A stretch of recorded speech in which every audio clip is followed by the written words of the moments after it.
Friends welcome to Murthy maths and English channel. Friends subscribe button మీద click చేసి subscribe చేసుకుంటే నా YouTube videos యొక్క నోటిఫికేషన్స్ రావడం జరుగుతుంది. ఈరోజు మనము ద నౌన్ కేస్ గురించి డిస్కస్ చేయబోతున్నాం. నౌన్ పార్ట్లో భాగంగా నౌన్ కేస్ సంబంధించి. అసలు నౌన్ కేస్ అంటే తెలుగులో విభక్తులను అంటాం. తెలుగులో ఏమంటామండి? విభక్తులను అంటాం. ఈ నౌన్ కేస్ దేని గురించి తెలియజేస్తుంది అంటే నౌన్ యొక్క లేదా ప్రొనౌన్ యొక్క పొజిషన్ గురించి తెలియజేస్తుంది. సెంటెన్స్లో నౌన్ లేదా ప్రొనౌన్ యొక్క పొజిషన్ ఎలా ఉందని తెలియజేసేదే నౌన్ కేస్ అండి. నెక్స్ట్ అంటే సెంటెన్స్లో ఉండే మిగతా వర్డ్స్కి నౌన్ లేదా ప్రొనౌన్కి మధ్య ఉన్నటువంటి రిలేషన్ గురించి తెలియజేస్తుందండి. ఓకే, ఈ నౌన్ కేసు మనకి ఇక్కడ మనం 6 రకాలుగా చెప్పుకోబోతున్నాం. ఒకటంటే సబ్జెక్టివ్ కేసు, దానిని నామినేటివ్ కేసు అని అంటారు. 2 ఆబ్జెక్టివ్ కేసు లేదా ఎక్యుజేటివ్ కేసు. 3 పొసెసివ్ కేస్ లేదా జెనటివ్ కేసు అని అంటారు. 4 డేటివ్ కేస్. 5 ఒకేటివ్ కేసు లేదా నామినేటివ్ ఆఫ్ అడ్రస్ అంటారు, 2 ఒకటే. అలాగే 6 noun in apposition. First subjective case లేదా నామినేటివ్ కేసు, 2 ఆబ్జెక్టివ్ కేసు లేదా ఎక్యుజేటివ్ కేసు, 3 పొసెసివ్ కేసు లేదా genitive case, 4 dative case, 5 vocative case లేదా nominative of address, 6 noun in apposition. First subjective case లేదా nominative case గురించి discuss చేద్దాం friends.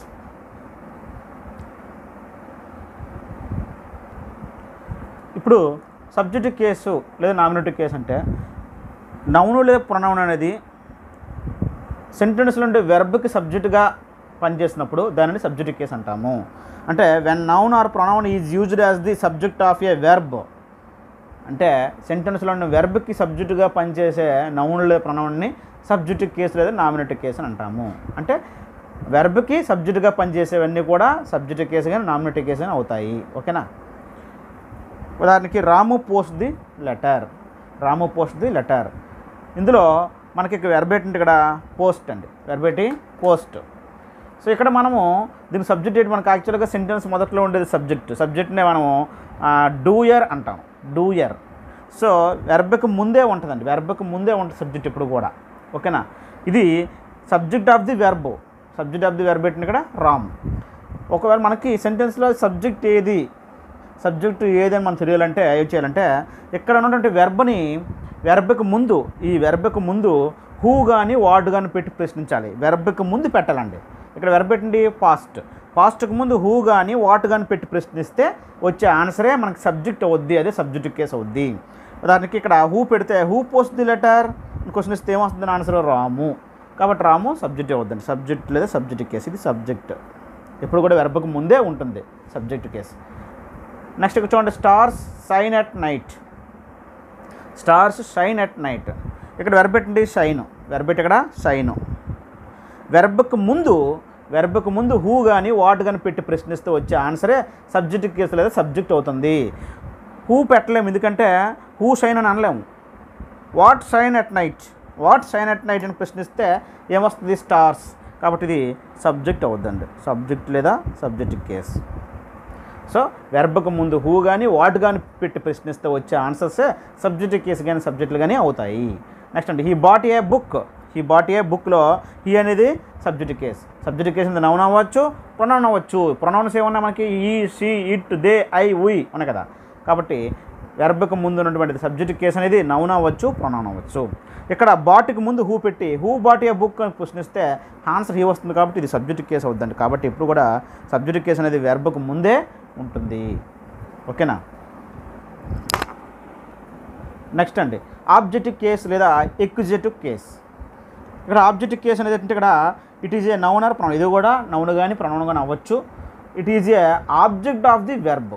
Objective case అనేది object of the verb యొక్క object అనమాట. Subject అనేది verb యొక్క సబ్జెక్టు, వెర్బ్ యొక్క ఇక్కడ ఆబ్జెక్టివ్ కేసు అనేది వెర్బ్ యొక్క ఆబ్జెక్ట్. ఓకేనా? నెక్స్ట్ అండి వెర్బ్ తర్వాత మనం వెర్బ్కి ముందు హూ కానీ వాట్ కానీ పెట్టి ప్రశ్నిస్తే సబ్జెక్ట్ అన్నాను. ఇప్పుడు వెర్బ్ తర్వాత హూము వాట్. చూడండి, సబ్జెక్టివ్ కేసులో కూడా వాట్తో ప్రశ్నించాం. ఎక్కడ వెర్బ్కి ముందు పెట్టాం. ఇది ఇప్పుడేంటి? వెర్బ్ తర్వాత కానీ మనం హూమ్ పెట్టి కానీ వాట్ పెట్టి కానీ ప్రశ్నిస్తే వచ్చే ఆన్సరే ఆబ్జెక్ట్ అవుతుంది, లేదా ఆబ్జెక్టివ్ కేసు అవుతుంది. ఓకేనా? ఒక సెంటెన్స్లో ఆబ్జెక్ట్ మనం తెలియాలంటే అందులో ఉన్న వెర్బ్ తర్వాత హూమ్ కానీ వాట్ కానీ పెట్టి ప్రశ్నిస్తే వచ్చే ఆన్సరే ఆబ్జెక్ట్ అవుతుంది. ఉదాహరణకి రవి కిల్డ్ ఏ డాగ్. ఇందులో వెర్బ్ ఏదండి? కిల్డ్. వెర్బ్ తర్వాత అంటే కిల్డ్ తర్వాత మనం Ravi killed what. Ravi killed what అని ప్రశ్నిస్తే వచ్చే ఆన్సరే డాగ్ అండి. కాబట్టి ఇక్కడ డాగ్ ఏమవుతుందండి, ఆబ్జెక్ట్ కేస్ లేదా ఆబ్జెక్ట్. సెంటెన్స్లో వెర్బ్ తర్వాత వాట్ పెట్టి ప్రశ్నించాలి. రవి కిల్డ్ వాట్ అంటే ఏ డాగ్. కాబట్టి వెర్బ్ తర్వాత వాట్ అని కానీ హూమ్ అని కానీ ప్రశ్నిస్తే వచ్చే ఆన్సర్లే ఆబ్జెక్ట్ కేసు లేదా ఆబ్జెక్ట్లు అవుతాయి. నెక్స్ట్ అండి, ఇక్కడ దే ఇన్వైటెడ్ హిమ్. ఇందులో వెర్బ్ తర్వాత హూమ్ కానీ వాట్ కానీ పెట్టి ప్రశ్నిస్తే, హూమ్ కానీ వాట్ కానీ, వెర్బ్ ఏంటుంది ఇక్కడ ఇన్వైటెడ్ అండి. దే ఇన్వైటెడ్ తర్వాత దే ఇన్వైటెడ్ హూమ్ అని ప్రశ్నిస్తే వచ్చే ఆన్సర్ హిమ్ అండి. కాబట్టి హిమ్ అనేది ఇక్కడ ఆబ్జెక్ట్ కేసు లేదా ఆబ్జెక్ట్ అవుతుంది. వెర్బ్ తర్వాత హూమ్ పెట్టి లేదా వాట్ పెట్టి ప్రశ్నిస్తే వచ్చే ఆన్సర్లే ఆబ్జెక్ట్ అవుతాయి అన్నమాట. ఓకేనా. వెర్బ్కు ముందు పెడితే మాత్రం సబ్జెక్ట్ ఆన్సర్ వస్తుంది. ఏటివి క్వశ్చన్స్, హూ లేదా వాట్. వెర్బ్ తర్వాత ఏమైనా ప్రశ్నించాలి, హూము వాట్, అవేమవుతాయి ఆబ్జెక్ట్లు అవుతాయి అన్నమాట. వెర్బ్ తర్వాత ప్రశ్నిస్తే హూము వాట్తో ఆబ్జెక్ట్స్ వస్తాయి, అదే ఆబ్జెక్టివ్ కేస్. అందులో దీనికి ఇంకో పేరు అని చెప్పి ఎగ్జిక్యూటివ్ కేస్. ఎగ్జిక్యూటివ్ కేస్ అంటే ఇక్కడ వెర్బ్కి ఆబ్జెక్ట్ ఉంటుంది, అంటే ఆబ్జెక్ట్ ఆఫ్ ది వెర్బ్ ఉంటుంది. కానీ కొన్ని సందర్భాల్లో ప్రిపోజిషన్కి ఆబ్జెక్ట్ ఉంటుంది. అర్థమైందా.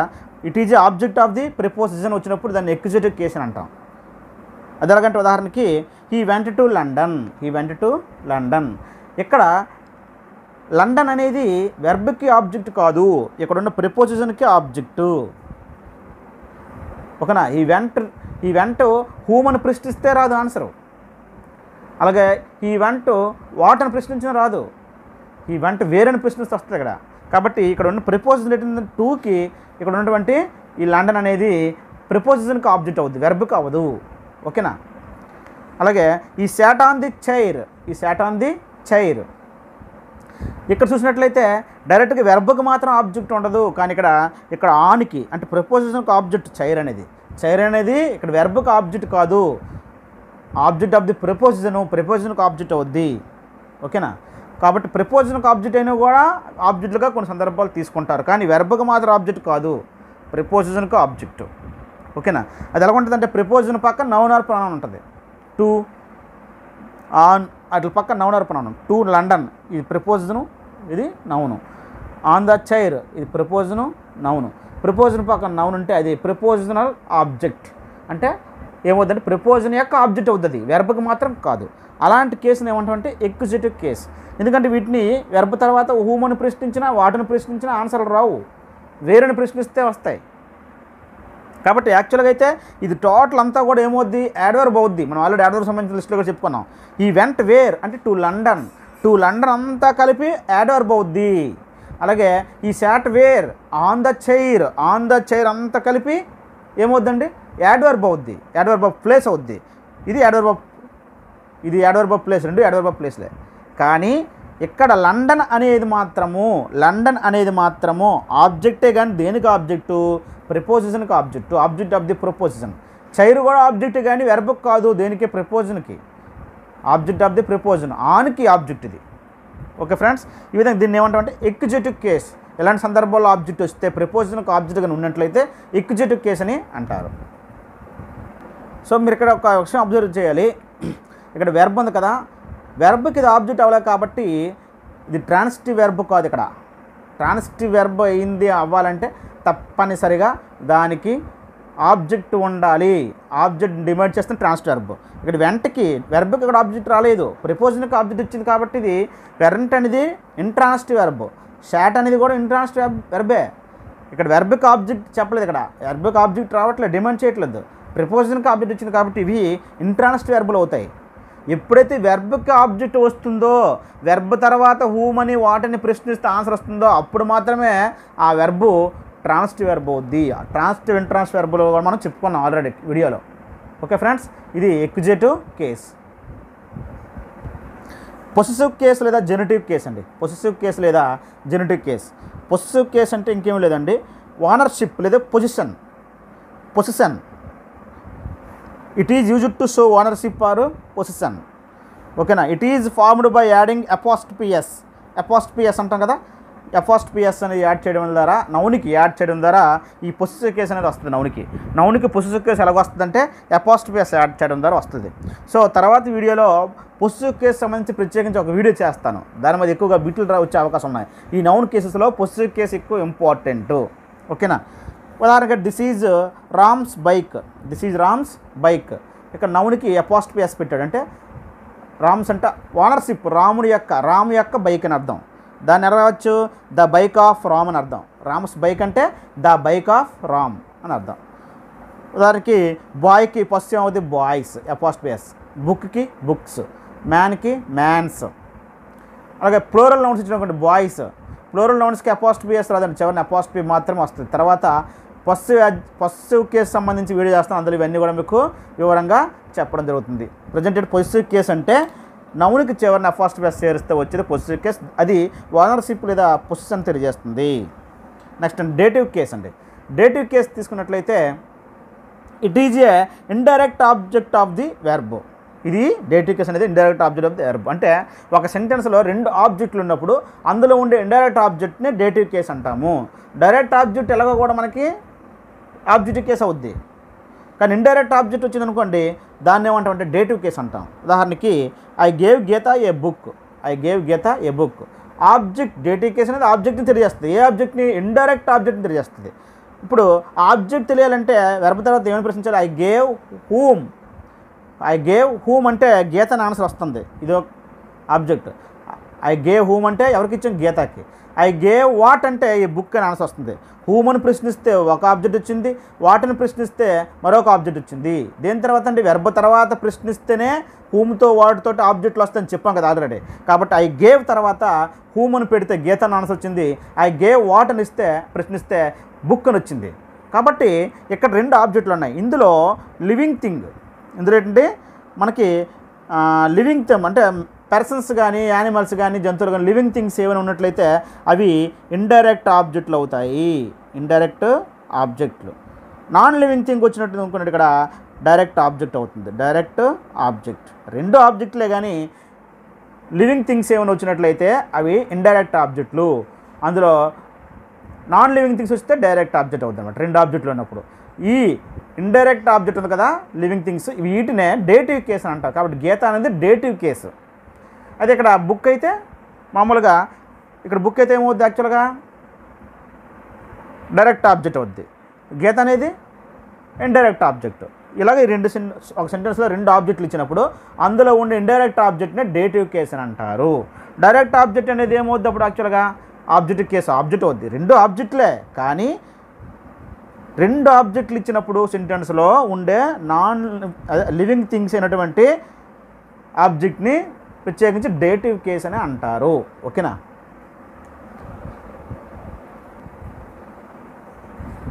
Sita bat Sachin a pen.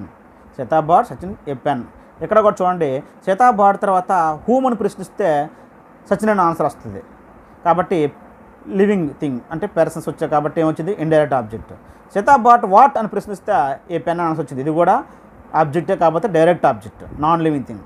కాబట్టి హూమ్ అని ప్రశ్నిస్తే వెర్బ్ తర్వాత హూమ్ అని ప్రశ్నిస్తే సచిన్ అని వచ్చింది, వాటిని ప్రశ్నిస్తే పెన్ అని ఆన్సర్ వచ్చింది. కాబట్టి 2 ఆబ్జెక్టులే కాకపోతే లివింగ్ థింగ్స్ అనేవి indirect object, non living thing అనేది డైరెక్ట్ ఆబ్జెక్ట్ అవుద్ది. ఓకే ఫ్రెండ్స్, ఈ విధంగా ఇందులో ఈ ఇండైరెక్ట్ ఆబ్జెక్ట్ని ఏమంటామంటే డేటివ్ కేస్ అని అంటాము. అంతే, 2 ఆబ్జెక్టివ్ కేసులే కానీ ఒకే సెంటెన్స్లో 2 వచ్చినప్పుడు ఇందులో ఉన్నటువంటి ఈ పర్సన్స్ సంబంధించిన ఇండైరెక్ట్ ఆబ్జెక్ట్ని ఏమంటామంటే డేటివ్ కేస్ అని పిలుస్తాము. ఓకేనా? సెంటెన్స్ వేరువేరుగా ఇచ్చినప్పుడు అందులో వచ్చిన ఆబ్జెక్టివ్ కేస్ అవుద్ది. కానీ సెంటెన్స్లో 2 ఆబ్జెక్టులు ఒకేసారి ఇచ్చినప్పుడు మాత్రం అందులో ఉండే పర్సన్స్ సంబంధించిన లివింగ్ థింగ్స్ సంబంధించిన మాత్రం డేటివ్ కేస్ అవుద్ది. ఓకే ఫ్రెండ్స్, ఇప్పుడు మనము ఒకేటివ్ కేస్ లేదా నామినేటివ్ ఆఫ్ అడ్రస్ గురించి. when noun is addressed or called, it is called vocative case. నౌనుని ప్రత్యేకించి అడ్రస్ చేసినప్పుడు, నౌనుని కాల్డ్ అంటే ప్రత్యేకించి పిలిచినప్పుడు లేదా నౌను అడ్రస్ చేసి చెప్పినప్పుడు ప్రెస్ చేసి అప్పుడు ఆ నౌన్ కేసుని ఏమంటామంటే ఒకేటివ్ కేసు లేదా నామినేటివ్ ఆఫ్ ది అడ్రస్ అంటాం. అడ్రస్ చేయడం. శ్రీను సిట్ హియర్ అంటే ఇప్పుడు శ్రీను ఏమవుద్దంటే ఒకేటివ్ కేసు అని అవుద్ది. Vocative case. Latha bring a glass of water. Latha water తీసుకురా గ్లాస్ అని చెప్పడం. అంటే అడ్రస్ చెప్పడం, ప్రత్యేకించి పలానా వ్యక్తిని పిలిచి చెప్పడం. సిట్ డౌన్ రవి, కాబట్టి రవి అనేది ఇక్కడ ఒకేటివ్ కేస్. ఒక వ్యక్తిని పేరు పెట్టి పిలిచి అడ్రస్ చెప్తే దాన్ని ఒకేటివ్ కేస్ అని అంటారు. Noun in apposition. Noun in apposition అంటే noun is used side by side with a different name. అంటే పక్క పక్కనే ఉంటాయి, సేమ్ ఒకటే నౌను, ఒకరి గురించే మాట్లాడుతుంది, కానీ పక్క పక్కన రెండు డిఫరెంట్గా నేమ్స్తో ఉంటాయి అన్నమాట. అలాంటప్పుడు దాన్ని ఏమంటాం, నౌన్ ఇన్ ఎపోజిషన్ అంటాం. ఉదాహరణకి Tagore the poet writes the Gitanjali. Tagore comma the poet writes the Gitanjali అంటే ఇక్కడ ఠాగూరు ద పోయిట్ ఇద్దరు ఒకటే. Tagore the poet writes the Gitanjali. Tagore ఎవరంటే రచయిత, ఆ రచయిత గీతాంజలి రాశారని. Giri the teacher attend to the function. Giri the teacher, Giri teacher ఒకలే ఇక్కడ.